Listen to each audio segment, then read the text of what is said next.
So good morning to all of you. और इस class में मेरे सेशन में आप सबका बहुत बहुत स्वागत है। Now my dear friends, my dear students, जो लोग भी मुझे देख रहे हैं और सुन रहे हैं, जिन तक भी ये वीडियो पहुंच रहा है, दरअसल इस वीडियो का या इस क्लास का जो पर्पस है आपके साथ लाने का वो ये कि जो अपकमिंग यूपी पीसीएस का जो मेंस का एग्जाम होगा 2025 का, 25 का प्रीलिम्स हो चुका है, आंसर की भी आयोग ने इशू कर दिया है और लगभग लगभग चीज़ें क्लियर हो गई हैं कि कौन मेंस लिखेगा कौन नहीं लिखेगा। तो जितने भी मेरे दोस्त, जितने भी मेरे स्टूडेंट्स जो हैं वो मेंस लिखने जा रहे हैं, तो the purpose of this class is to guide them कि आपको कैसे मेंस में अपनी अप्रोच रखनी है, specially in my section, specially in my subject that is your Indian economy, कि जो अर्थव्यवस्था से क्वेश्चंस आते हैं उसको आपको कैसे टैकल करना है, आपको उनके क्वेश्चंस की अप्रोच क्या होनी चाहिए, स्ट्रैटेजी क्या होनी चाहिए, किन एरियाज से ये ज़्यादा क्वेश्चन उठाते हैं यूपी वाले और कैसे आप उसको लिखें। तो इसी वजह से मैंने सोचा कि हम आपके साथ लास्ट ईयर के पेपर्स को डिस्कस करें और ये समझाने की और समझने की कोशिश करें कि लास्ट ईयर के क्वेश्चंस कौन कौन से थे, कैसा उसका नेचर था, और उन क्वेश्चंस के जरिए हम ये समझने की कोशिश करें that what is the trend of UP PCS commission. इसी वजह से लास्ट के 2-3 सालों के पेपर्स को मैं आपके साथ डिस्कस करूंगा और ये नंबर ऑफ सीरीज चलेगी। हर एक सीरीज में मैं कोशिश करूंगा कि 2 क्वेश्चन कम से कम आपके साथ डिस्कस किए जाए, जिससे आपको एक इंसाइट मिलेगा, एक एक आपको अवेयरनेस होगी कि हाँ, क्वेश्चन हमें लिखना कैसे, क्वेश्चन हमें टैकल कैसे करना है, और सबसे बड़ी बात ये कि क्वेश्चन को हमें डिकोड कैसे करना है। Now this is the first and the most important challenge, that you must understand the question first, the demand of the question, and you must be in a position to decode that question. तो हम लोग उसको समझेंगे और इसी तरीके से ये क्लास चलेगी। और हमारी टीम की ये कोशिश है कि हम हर सब्जेक्ट में इस तरीके से आपके साथ जुड़ें, जिससे आपको केवल इकोनॉमी में ही नहीं, पॉलिटी है, हिस्ट्री है, साइंस है, यूपी स्पेशल है, एथिक्स है, हर एक पेपर का आपके साथ एक एनालिसिस आए और आपको एक एक एक आइडिया मिले कि हाँ, किसी क्वेश्चन को हमें कैसे अप्रोच करना है।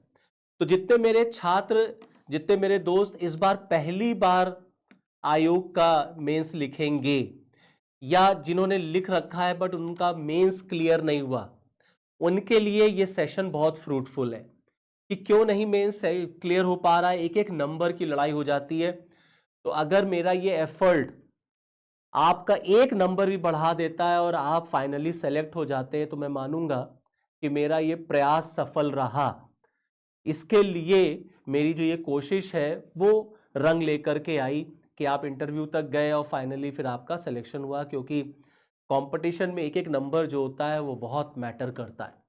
तो चलिए फिर शुरुआत करते हैं इस सेशन की और देखते हैं 2024 के क्वेश्चंस को पहले, कि 2024 में किस तरीके से क्वेश्चन पूछे गए इकोनॉमी के जीएस के पेपर में। जैसे फॉर एग्जांपल एक क्वेश्चन आप देख सकते हैं, यहां पर एक क्वेश्चन लिखा हुआ है कि highlight the key components of upstream and downstream activities in food processing supply chain management with a suitable example.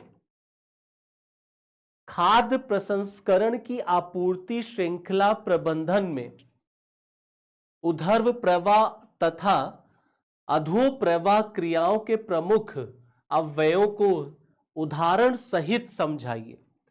तो अगर कभी कभी ना इंग्लिश ना समझ में आ रही हो तो हिंदी एक बार देख लिया करें। अगर हिंदी में कोई इशू आ रहा हो तो आप इंग्लिश को भी एक बार जरूर कंसिडर कर लिया करिए। लैंग्वेज से दुश्मनी नहीं होनी चाहिए। तो आपको फाइनली क्वेश्चन समझ में आना चाहिए, और थोड़ा इंग्लिश जो होती है वो थोड़ा इजी इसलिए पड़ जाती है क्योंकि उसके टर्म्स जो होते हैं वो आप समझ लेते हैं। तो यहां पर आपको बेसिकली ना ये जो क्वेश्चन है फूड प्रोसेसिंग इंडस्ट्री से है। तो देखिए इधर एक ट्रेंड बहुत आप देखेंगे, it's a very common trend in both UPSC as well as in state commission, कि ये लोग फूड प्रोसेसिंग से बहुत क्वेश्चन पूछ रहे हैं। तो अगर आप मेंस का सिलेबस देखेंगे तो बहुत ज्यादा डिफरेंस है नहीं यूपीएससी के और पीसीएस कमीशन के, पीसीएस के मेंस के पेपर के सिलेबस में। तो यूपीएससी में भी फूड प्रोसेसिंग बड़ा एक कॉमन सा टॉपिक हो गया है और लगभग हर दूसरे साल जो इस पे क्वेश्चन रिपीट हो जाता है फूड प्रोसेसिंग पर। इसका कहने का मतलब ये है कि फूड प्रोसेसिंग एरिया एक ऐसा है कि अगर आपने इसको स्ट्रॉन्ग कर लिया है, पढ़ लिया है थोड़ा सा, तो I am sure, I can bet कि फूड प्रोसेसिंग से आपको क्वेश्चन मेंस में मिलेगा ही मिलेगा। क्योंकि मेंस में ना आपको अपनी अप्रोच बहुत सेलेक्टिव रखनी होती है कि आप सब कुछ पढ़ करके नहीं जा सकते, तो आपको उसमें सेलेक्ट करना पड़ता है कि हमको कौन से एरिया को ज्यादा हाईलाइट करना है। तो अगर आप फूड प्रोसेसिंग इंडस्ट्री को पढ़ रहे हैं तो ऑटोमेटिकली फूड प्रोसेसिंग टॉपिक के साथ साथ आपका सप्लाई चेन मैनेजमेंट भी जुड़ा हुआ है, मेगा फूड पार्क भी जुड़ा हुआ है। तो ऑटोमेटिकली बैठे बिठाए आपके ये 3 टॉपिक एक साथ तैयार हो जाते हैं। फार्मिंग, एग्रीकल्चर भी जुड़ा हुआ है, तो एग्जामिनर फूड प्रोसेसिंग को एग्रीकल्चर से जोड़ सकता है, एग्जामिनर फूड प्रोसेसिंग को फार्मर्स की कंडीशन से जोड़ सकता है। तो अलग अलग एरिया से वो इंटरलिंक करके आपसे क्वेश्चन पूछ सकता है। अब यहां पे आप जब देखेंगे तो लिखा हुआ है इन food processing supply chain management. तो फूड प्रोसेसिंग में जो सप्लाई चेन है उससे रिलेटेड ये क्वेश्चन आया और आपको हाईलाइट करना है की component of up stream and down stream. तो अप स्ट्रीम और डाउन स्ट्रीम कंपोनेंट होता है फूड प्रोसेसिंग में, सप्लाई चेन मैनेजमेंट में, उसी से रिलेटेड ये क्वेश्चन है। अब इसको हमें टैकल करना है, इसको अब हमको लिखना है, तो हम कैसे इसको लिखेंगे, इसकी अप्रोच क्या होनी चाहिए। ओके, तो इसकी अप्रोच क्या होनी चाहिए, चलिए अब उस पर भी बात कर ली जाए। देखिए, अब इस क्वेश्चन को हर स्टूडेंट ना अलग अलग तरह से टैकल करेगा। हर कैंडिडेट की अपनी एक अप्रोच होती है, अपनी एक स्ट्रेटजी होती है आंसर लिखने की, लेकिन एक आइडियल अप्रोच क्या होगी आंसर लिखने की, तो इसको आप स्टार्ट कर सकते हैं बाय डिफाइनिंग फूड प्रोसेसिंग। सबसे पहले आप फूड प्रोसेसिंग को डिफाइन कर सकते हैं कि फूड प्रोसेसिंग क्या होता है इन अ शॉर्ट। तो एक फूड प्रोसेसिंग को आपने डिफाइन किया। You can also start your answer while defining supply chain management, कि सप्लाई चेन मैनेजमेंट क्या होता है फूड प्रोसेसिंग में, क्योंकि क्वेश्चन जो है वो food processing supply chain management से ही है। और फिर इस फर्स्ट पैरा के बाद आप पैराग्राफ चेंज करके आप स्ट्रीम और डाउन स्ट्रीम फूड प्रोसेसिंग में आ सकते हैं और वहीं पर आप एग्जाम्पल्स भी समझा सकते हैं। जैसे मैं आपको और क्लियर करता हूं, जैसे फॉर एग्जाम्पल मान लीजिए कि अगर आपको इसे लिखना है, आप सपोज करिए फॉर एग्जाम्पल इस तरह से आपका आंसर, तो मैंने आपको बताया ना, first you have to explain what is food processing. तो पहले आप फूड प्रोसेसिंग को डिफाइन कर दीजिए कि food processing is defined as a technique used for various foods into separate food product. Food processing is defined as a technique used for various foods into separate food products. Food processing involves the transformation of raw ingredients into the finished food products through various food processing techniques such as cleaning, grinding, cooking, packaging and preserving. तो food processing क्या है, खाद्य प्रसंस्करण क्या होता है। तो अगर हम फूड प्रोसेसिंग की बात करें कि फूड प्रोसेसिंग है क्या, तो इसका मतलब यह होता है कि देखिए आपके देश के अंदर ना, चाहे वो एग्रीकल्चर हो, चाहे वो वेजिटेबल्स का प्रोडक्शन हो, चाहे वो फ्रूट्स का प्रोडक्शन हो, ये हम सब जानते हैं कि बहुत अमाउंट में होता है। ये सारा कुछ यूज नहीं होता, इसमें से बहुत कुछ सड़ जाता है, खराब हो जाता है। So the purpose of food processing, food processing का उद्देश्य क्या है, इस इंडस्ट्री का उद्देश्य क्या है कि हम ये जो सामान बर्बाद हो रहा है खेती का, इसको कैसे हम पैकेट फूड में, कैसे हम इस चीज में कुछ चीजें और जोड़ दें और इसकी हम ड्यूरेबिलिटी, इसकी हम लाइफ को बढ़ा दें। जैसे फॉर एग्जाम्पल आम, अब मान लीजिए आम की आप बात करिए, जैसे मैंगो है। अब अगर इस मैंगो को हम फूड प्रोसेस कर दें तो इस आम से हम अचार बना सकते हैं, इसी आम से हम आम का जूस बना सकते हैं, निकाल सकते हैं पैकेट में, फ्रूटी बिकती रहती, ये सब फूड प्रोसेसिंग का, जैम आम का आप जैम बना सकते हैं, एप्पल का जैम बना सकते हैं आप। तो कहने का मतलब यह है कि खाद्य प्रसंस्करण वो इंडस्ट्री है जहां हम अपने देश के अंदर जो खाने पीने वाली वस्तुएं हैं जिनका एक प्रचुर मात्रा में उत्पादन होता है, उसे हम इस लायक बना दें कि उसका इस्तेमाल अर्थव्यवस्था में लंबे समय के लिए किया जा सके। So food processing involves the transformation of raw ingredients into a finished good product. अगर ये मैंगो, अगर ये आम आपका रॉ इंग्रेडिएंट है और इसको हम टेक्निक से यूज कर लें और इसको हम रॉ मटेरियल को फिनिश्ड गुड्स में बना दें। फिनिश्ड गुड क्या है? इस आम का जूस निकाल दीजिए, इस आम का अचार बना दीजिए, तो ऑटोमेटिकली इस आम की ड्यूरेबिलिटी बढ़ गई, इस आम का इस्तेमाल और जगहों पर होने लग गया। ऐसे क्या होगा? अगर आपके यहां फूड प्रोसेसिंग इंडस्ट्री नहीं है तो ये आम बर्बाद हो जाएगा, क्योंकि जितना आम होता है सारा आम गर्मियों के मौसम में आदमी खा नहीं लेता। तो फाइनली वो आम खराब ना हो, सड़े ना, उसको फेंका ना जाए, बल्कि उसका इस्तेमाल हम और कितनी तरीकों से और बेहतर तरीके से कर सकते हैं। इसी को फूड प्रोसेसिंग कहते हैं। इसमें हम टेक्निक कौन कौन सी यूज करते हैं? क्लीनिंग है, ग्राइंडिंग है, कुकिंग है, पैकेजिंग एंड प्रिजर्विंग। साफ करना, ग्राइंड करना, कुक करना, पैकेज करना, प्रिजर्व करना, कि जो फ्रूटी है या और भी जो चीजें आती हैं, आम का जूस आता है, आम का आम हम लोग मार्केट में देखिए, आप गर्मियों के सीजन के अलावा भी आप किसी मौसम में चले जाइए, आम का जूस आपको मार्केट में मिल जाएगा, फ्रूटी आपको किसी मौसम में मिल जाएगी, स्लाइस आपको किसी मौसम में मिल जाएगी। तो उसको प्रिजर्व करना, उसमें केमिकल वगैरह मिला के उसको लंबे समय के लिए प्रिजर्व करना, ये फूड प्रोसेसिंग होता है। तो आप अपने आंसर में इस तरीके से लिख सकते हैं। अब इसी में फूड प्रोसेसिंग इंडस्ट्री या फूड प्रोसेसिंग को एक्सप्लेन किया आपने। अब इसी में आप सप्लाई चेन के बारे में भी लिख सकते हैं, क्योंकि क्वेश्चन में सप्लाई चेन भी है। तो supply chain management in food processing is the coordination of all activities included in a moving good from raw material to final product. तो सप्लाई चेन मैनेजमेंट क्या होता है फूड प्रोसेसिंग में?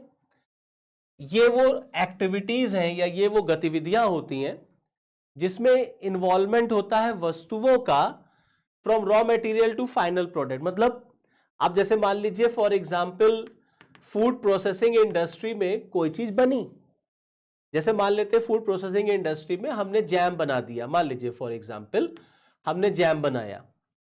अब ये जैम बन के तैयार है, लेकिन ये जैम जनता तक कैसे पहुंचेगा? इस जैम को हम मार्केट तक कैसे पहुंचाएं? तो इसके लिए हमको एक बेहतर सप्लाई चेन का निर्माण करना पड़ेगा, जिसे हम सप्लाई चेन मैनेजमेंट कहते हैं। तो फूड प्रोसेसिंग इंडस्ट्री को सफल बनाने के लिए सप्लाई चेन मैनेजमेंट का होना बहुत जरूरी है। तो सप्लाई चेन मैनेजमेंट क्या है? सप्लाई चेन मैनेजमेंट हो गया कि जो फूड प्रोडक्ट बना है वो डेस्टिनेशन तक कैसे पहुंचे, अपनी मंजिल तक कैसे पहुंचे। और मंजिल क्या है? मंजिल इज द मार्केट। और मार्केट में कौन है? मार्केट में कस्टमर है, ग्राहक है। ग्राहक उसको खरीदेगा, तभी उससे फायदा और लोगों को होगा। इसी को हम सप्लाई चेन कहते हैं। तो कहने का मतलब यह है कि आप अपने इंट्रोडक्शन को इस तरीके से लिख सकते हैं। ये एक रफ इंट्रोडक्शन आपके एक आइडिया के लिए, नॉलेज के लिए एक ऐसा इंट्रोडक्शन आपका होना चाहिए। अब आप अपने आंसर को, पैराग्राफ को चेंज करें और पैराग्राफ को चेंज करने के बाद अब आप समझाएं कि अप स्ट्रीम और डाउन स्ट्रीम जो है वो बेसिकली क्या होता है food processing supply chain management में, क्योंकि क्वेश्चन आपका अप स्ट्रीम और डाउन स्ट्रीम से है। तो अप स्ट्रीम क्या है और डाउन स्ट्रीम क्या है, पहले आइए इसको समझते हैं कि अप स्ट्रीम क्या होता है और डाउन स्ट्रीम क्या होता है। देखिए, up stream refers too early stage activities like sourcing raw material, while downstream encompasses later stage tasks such as processing, distribution and marketing of the final product. मैंने अभी आपको क्या बताया कि सप्लाई चेन, जो ये सप्लाई चेन है, इसमें क्या होगा भाई? ये है इंडस्ट्री, यहां से कोई चीज बनी, अब इस इंडस्ट्री से इसको मार्केट तक कैसे लाया जाए, ये जो सप्लाई चेन है इसमें कई चरण होते हैं, जैसे रॉ मटेरियल, जैसे सप्लायर, जैसे मैन्युफैक्चरर, जैसे डिस्ट्रीब्यूटर और जैसे कंज्यूमर। तो जब हम अप स्ट्रीम की बात करते हैं तो अप स्ट्रीम उन एक्टिविटीज को कहते हैं, उन गतिविधियों को कहते हैं जिसमें हम रॉ मटेरियल को सोर्स करते हैं, रॉ मटेरियल वगैरह खरीदिए। तो रॉ मटेरियल आपने लिया पहले, इंडस्ट्री में अगर फूड प्रोसेसिंग इंडस्ट्री में अगर जैम बनना है या अचार बनना है तो उसके लिए रॉ मटेरियल क्या होगा, आम, तमाम और इंग्रेडिएंट्स होंगे, मसाले वसाले लगेंगे, ये सब भैया रॉ मटेरियल हो गया। अब ये बना, फिर यहां से ये सप्लायर के पास जाएगा, सप्लायर से फिर ये मैन्युफैक्चरर के पास गया, जो इसको मैन्युफैक्चर कर रही जो कंपनी है। रॉ मटेरियल कलेक्ट हुआ, सप्लायर ने रॉ मटेरियल कलेक्ट कर लिया, उसको सप्लायर को दे दिया, मैन्युफैक्चरर को, इंडस्ट्री वाले को, कि भैया ये आम है, ये अचार बनाना है, ये सारा सामान आ गया। अब यहां पे अचार बना, यहां से वो डिस्ट्रीब्यूटर के पास गया, डिस्ट्रीब्यूटर से वो रिटेलर के पास, होलसेलर के पास जाएगा, रिटेलर के पास जाएगा और फाइनली वो कस्टमर के पास जाएगा, हम और आप उसको खरीदेंगे, उसका इस्तेमाल करेंगे। तो जब हम अप स्ट्रीम की बात करते हैं तो अप स्ट्रीम में रॉ मटेरियल को सोर्स करना शामिल हो जाता है। तो रॉ मटेरियल को सोर्स करने का मतलब है ये रॉ मटेरियल, ये सप्लायर और ये मैन्युफैक्चरर, इतने लोग जो हैं वो अप स्ट्रीम में आ जाते हैं। ये है अप स्ट्रीम, कि रॉ मटेरियल का कलेक्शन अप स्ट्रीम में आता है, और जब आप मैन्युफैक्चरर से डिस्ट्रीब्यूटर और कस्टमर तक आएंगे तो ये आपका डाउन स्ट्रीम में आ जाता है। ओके, ये आपका डाउन स्ट्रीम में आ गया। अब एग्जामिनर ने आपसे क्या कहा है, एग्जामिनर ने आपसे कहा है कि आपको अप स्ट्रीम और डाउन स्ट्रीम को समझाना है food processing supply chain management with a suitable example. तो पहले इंट्रोडक्शन में मैंने आपको क्या बताया कि पहला इंट्रोडक्शन में आप लिखेंगे फूड प्रोसेसिंग इंडस्ट्री के बारे में। तो आप फूड प्रोसेसिंग को पहले समझाएंगे, क्या होता है फूड प्रोसेसिंग का, पर्पस क्या है फूड प्रोसेसिंग का, यूज क्या है फूड प्रोसेसिंग का, इकोनॉमी में फूड प्रोसेसिंग कैसे हेल्पफुल है, चाहे वो जॉब क्रिएशन में हो, चाहे वो जीडीपी वगैरह में हो। अब उसके बाद फूड प्रोसेसिंग इंडस्ट्री को समझाने के बाद अब आप बताएंगे what is the meaning of up stream and down stream. आपको एग्जाम्पल देना है, now you can coat this example. इस एग्जाम्पल को आप दे सकते हैं, साथ ही साथ आप किसी का एग्जाम्पल दे सकते हैं। जैसे मान लीजिए आप, जैसे मैंने आपको समझाया नंबर ऑफ एग्जाम्पल से, जैम बनाना, अचार बनाना, आम का कोई एग्जाम्पल है, तो कोई एक एग्जाम्पल ले लीजिए और उस एग्जाम्पल से आप बताइए कि अप स्ट्रीम क्या होता है और डाउन स्ट्रीम क्या होता है। ये इस क्वेश्चन की डिमांड है। तो स्टेट पीसीएस में जो क्वेश्चन आते हैं ना तो स्ट्रेट अवे आते हैं, अगर आप क्वेश्चन को समझ जाएंगे तो आप इजीली उस क्वेश्चन को लिख भी ले जाएंगे। So this is the actual demand of this question. और फिर जब आप एंड करें, फाइनली कंक्लूड जब आप करें, तो आप अपनी तरफ से कुछ राय देते हुए कंक्लूड करिए that how to increase food processing industry in future. कैसे गवर्नमेंट फूड प्रोसेसिंग इंडस्ट्री को बढ़ावा दे और बेहतर कैसे किया जा सकता है। तो more financial help should be given, more schemes should be launched, और बेहतर हम स्कीमें लॉन्च कर सकते हैं, जैसे प्रधानमंत्री किसान संपदा योजना, ऐसे और योजनाएं। फूड प्रोसेसिंग इंडस्ट्रीज को हम और ज़्यादा वित्तीय सहायता दें, बजट में उसका अलग से एलोकेशन करें, उसको मार्केट प्रोवाइड कराएं, जिससे फूड प्रोसेसिंग इंडस्ट्री का इकोनॉमी में जो कंट्रीब्यूशन है वो और बढ़े। तो ये करके आप अपने आंसर को एंड कर सकते हैं। So this should be the approach of the answer. I hope यहां तक क्लियर हुआ। अब चलिए हम लोग सेकेंड क्वेश्चन में आते हैं, दूसरा क्वेश्चन देखते हैं। तो दूसरा क्वेश्चन पूछा गया, किसानों को पर्याप्त ऋण प्रदान करने के लिए सरकार द्वारा अपनाए गए उपायों का संक्षिप्त विवरण प्रस्तुत करिए। तो किसानों को जो ऋण दिया जाता है, give a brief account of measures adopted by the government to provide adequate credit to the farmers. Adequate credit to the farmers, give a brief account of measures adopted by the government to provide adequate credit to the farmers। इसका मतलब क्या हो गया? अब ये question किससे related है? ये क्वेश्चन रिलेटेड है क्रेडिट टू फार्मर्स से। कि सरकार किसानों को लोन दिलाने के लिए क्या क्या कदम उठाती है। तो डायरेक्ट क्वेश्चन है, इसका मतलब है जो गवर्नमेंट की स्कीम्स हैं जैसे किसान क्रेडिट कार्ड वगैरह, उनका आपको डिस्क्रिप्शन लिखना है, उनके बारे में आपको लिखना है। तो अल्टीमेटली गवर्नमेंट की योजनाएं हैं वही आपको लिख देनी है। Give a brief account of measures adopted by the government. अब क्यों ऐसा, जरूरत क्यों है किसानों को क्रेडिट देने की, तो पहले इसको समझते हैं। पहले इसका आंसर कैसे लिखेंगे। आई होप ये क्वेश्चन समझ में आया आपको। अब देखिए इस क्वेश्चन की अप्रोच क्या होगी, how to approach this question. तो सबसे पहले आप शुरुआत कर सकते हैं, just start your answer with a brief introduction of the conditions of Indian farmers, कि भारत में जो किसान है उसकी कंडीशन कैसी है।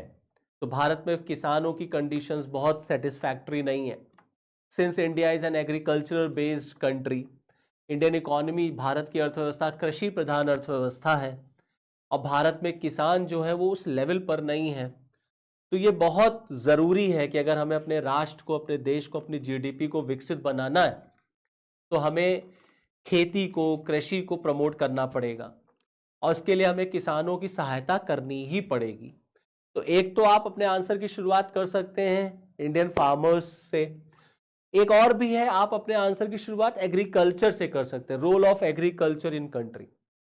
तो ऐसे भी आप लिख सकते हैं that since India is an agriculture based economy, agriculture plays an important role, क्योंकि भारत एक कृषि प्रधान देश है और भारत में जो खेती है, कृषि, वो बहुत महत्वपूर्ण भूमिका निभाती है। फिर चाहे वो जीडीपी की बात हो, चाहे वो रोजगार देने की बात हो, चाहे वो देश के और सेक्टर्स में कंट्रीब्यूट करने की बात हो। और भारत की जीडीपी में एग्रीकल्चर का योगदान बहुत था in the early days of independence, बाद में धीरे धीरे कम होता चला गया। तो ये एक चिंता का विषय है, क्योंकि इसका असर किसानों के जीवन पर पड़ जाता है। फार्मर्स की इनकम कम हो गई है, फार्मर्स सुसाइड बहुत कमिट करते हैं, एग्रीकल्चर का ग्राफ गिरता चला जा रहा है। आज के टाइम में हार्डली 16 to 17% ही कंट्रीब्यूशन हो गया है एग्रीकल्चर का। तो कहने का मतलब यह, इस तरीके से आप एक इंट्रोडक्शन दे सकते हैं। उसके बाद आपको स्ट्रेट अवे फिर आ जाना है, just write down the governments rule. सरकार ने किसानों की सहायता के लिए क्या क्या किया, और सहायता का मतलब क्रेडिट के लिए। तो the government of India, the present government is targeting to double the farmers income. Bharat सरकार का उद्देश्य है, चाहे वो केंद्र हो चाहे राज्य हो, दोनों का, कि हमें किसानों की आमदनी को बढ़ाना है, डबल करना है। अब किसान की आमदनी डबल कैसे होगी, तो इसके लिए भारत सरकार जो है वो किसानों को ऋण मुहैया कराती है। ऋण मुहैया कराना, क्रेडिट उपलब्ध कराना, क्योंकि जब तक हम किसानों को हेल्प नहीं करेंगे पैसे से, तब तक खेती कैसे होगी। क्योंकि भारत में खेती करना अपने आप में एक चैलेंज है। ओके, और चैलेंज क्या है कि फार्मर्स बहुत गरीब है हमारे देश में, उनकी इनपुट कॉस्ट जो है वो ज़्यादा आती है, आउटपुट कॉस्ट कम है। तो अल्टीमेटली गवर्नमेंट को उन्हें हेल्प करना होता है। तो कैसे हेल्प करते हैं, कुछ स्कीम्स याद करिए। फॉर एग्जाम्पल आप किसान क्रेडिट कार्ड के बारे में लिख सकते हैं कि किसान क्रेडिट कार्ड इंट्रोड्यूस किया गया। ऐसे प्रधानमंत्री किसान जो सम्मान निधि योजना है, जिसमें भारत सरकार किसानों के अकाउंट में 2-2 हज़ार रुपए देती है। तो प्राइम मिनिस्टर किसान सम्मान निधि योजना के तहत हम फार्मर्स को क्रेडिट देते हैं। प्राइम मिनिस्टर फसल बीमा योजना, हम उनकी फसलों का बीमा कराते हैं। इंटरेस्ट सबवेंशन स्कीम है हमारी, ब्याज जो है उनसे कम लिया जाए या ब्याज रहित उनको लोन दिया जाता है। प्रायोरिटी सेक्टर लेंडिंग, बैंकों में एग्रीकल्चर के लिए अलग से एक क्लॉ बनाया गया कि प्रायोरिटीज में आनी चाहिए, तो बैंक किसानों को ऋण दें आसानी से, तो प्रायोरिटी सेक्टर लेंडिंग है।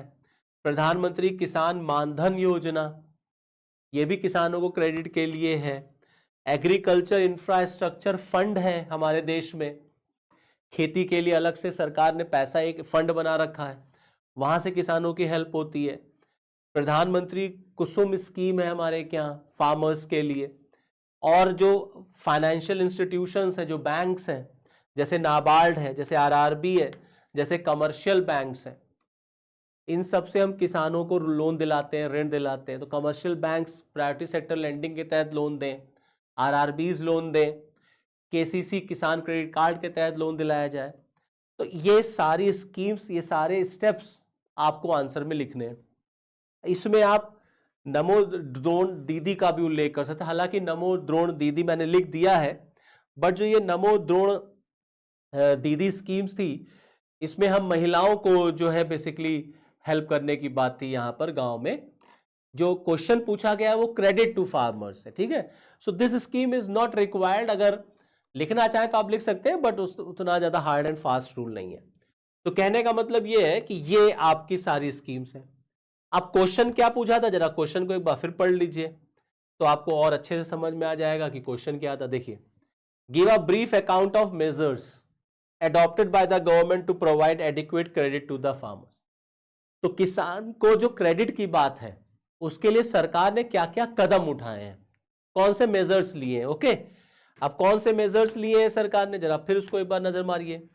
तो कौन से मेजर्स लिए हैं गवर्नमेंट ने, ये देखिए, ये सारे आपके मेजर्स हो गए, ये मेजर्स हैं। इन्हीं मेजर्स को, इन्हीं स्कीम्स को आपको अपने आंसर में लिख देना है, ये सारी स्कीम्स। और इन्हीं स्कीम्स को लिख करके फाइनली फिर आपका आंसर तैयार हो जाएगा।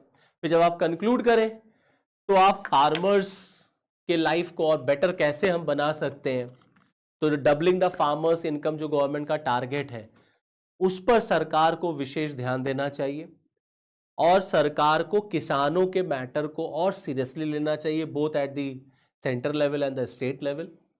और किसान के जीवन में जितना ज़्यादा हम और उसकी हेल्प कर सकें उतना ज़रूरी है, क्योंकि प्राइमरी सेक्टर को अगर आप प्रमोट नहीं करेंगे तो ऑटोमेटिकली इंडस्ट्रियल सेक्टर कैसे आगे बढ़ेगा। तो भारत में खेती को जीवित रखने के लिए हमें किसानों की हेल्प करनी ही पड़ेगी। तो इस तरीके से आप अपने आंसर को फिर कंक्लूड कर सकते हैं। तो ये दो क्वेश्चन 2024 से मैंने उठाए थे। आई होप एक आपको आइडिया लगा होगा कि क्वेश्चन को समझना कैसे है और उसका आंसर हमें लिखना कैसे। ऐसे ही फिर हम नेक्स्ट वीडियो में आपके साथ मिलेंगे। फिर हम जो है 24 से और जो इकोनॉमी के क्वेश्चंस आए हुए हैं उन्हें हम आपके साथ डिस्कस करेंगे। और अपने कोई सुझाव, आपके कोई कमेंट हो, आपकी तरफ से कोई सजेशन है, सो प्लीज़ आप कमेंट अपना ज़रूर दें, जिससे कि हम उस कमेंट के अकॉर्डिंग फिर अपने आप को आगे और जो भी रिफॉर्म की ज़रूरत हो उसको हम कर सकें। तो your suggestions are always welcome. चलिए फिर इस सेशन में मुझे दीजिए इजाज़त। फिर नेक्स्ट सेशन में 2024 के ही और क्वेश्चंस के साथ मैं आपसे मिलूंगा, और फिर उसके बाद 24 वाला पेपर हम लोग कर लेंगे, फिर 23 और फिर 22। तो मैंने टारगेट रखा है कि लास्ट 2-3 सालों के क्वेश्चंस जो है वो आपके साथ हम डिस्कस करेंगे, तो आपको एक आइडिया लग जाएगा कि हाँ हमें कैसे आंसर्स को टैकल करना है। तो फिर that's all from this video. फिर नेक्स्ट वीडियो आपके साथ मिलूंगा, तब तक के लिए जय हिंद।